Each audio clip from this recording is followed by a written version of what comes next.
Welcome to the People's Voice of India. Recently, the Deputy Chief Minister of Karnataka addressed the farmers who were opposing the Bidadi Township land acquisition. Here, the Deputy Chief Minister of Karnataka was full of arrogance, stating people are in favor of BJP leaders.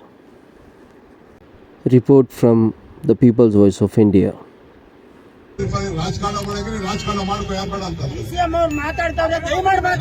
ಹೇಳ್ತಾ ಇದೀನಿ ಕೇಳಿ. ಗೌರವ ಕೊಟ್ಟು ಇಲ್ಲಿ ಬಂದು ನಿಂತ್ಕೊಂಡು ಮಾತಾಡ್ತಾ ಇದ್ದೀನಿ. ಈ ಎದುರಿಕೆಗೆ ಈ ಇದಕ್ಕೆ ನನ್ನ MLA ನೀನು ಅವಮಾನ ಮಾಡಿ ಎದುರುಗಡೆ ಮಾತಾಡಿದ್ರೆ ನಾನು ಇಲ್ಲೇ ಧ್ವಜಾಗ್ತೀನಿ. ನೀವೇನ್ ಬೇಕಾದ್ರೂ ಮಾಡ್ತೀನಿ.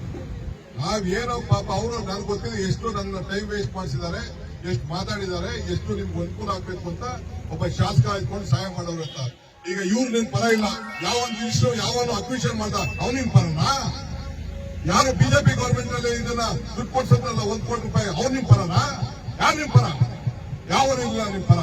ಏನಾದ್ರು ನಿಮ್ಗೇನಾದ್ರು ಜೀವ ಕೊಡ್ಬೇಕು, ನಿಮ್ಗೇನಾದ್ರು ಒಳ್ಳೆ ಪರಿಹಾರ ಕೊಡ್ಬೇಕು ಅಂದ್ರೆ ಬಾಲಕೃಷ್ಣ ಇವತ್ತು ನಿಮ್ಗೋಸ್ಕರ ಹೋರಾಟ ಮಾಡ್ತಾ ಇರೋದು. ಯಾರು ಹೋರಾಟ ಮಾಡ್ತಾರ ಅಂತ ತಿಳ್ಕೊಳ್ಳಿ.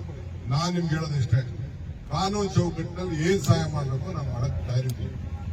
ನಾನು ಯಾಕೆಂದ್ರೆ ಇದು ಕಾನೂನು, ಇದು ಏನೇ ತೀರ್ಮಾನ ತೆಗೆದುಕೊಂಡ್ರು ಬರೀ ಬಿಡದಿಗೊಂದು ತೀರ್ಮಾನ ತಗೊಳ್ಳೋದಿಲ್ಲ. ಇಡೀ ರಾಜ್ಯದ ಎಲ್ಲ ಅಕ್ವಿಷನ್ ನಿನ್ನೆ ಕೂಡ ನಾನು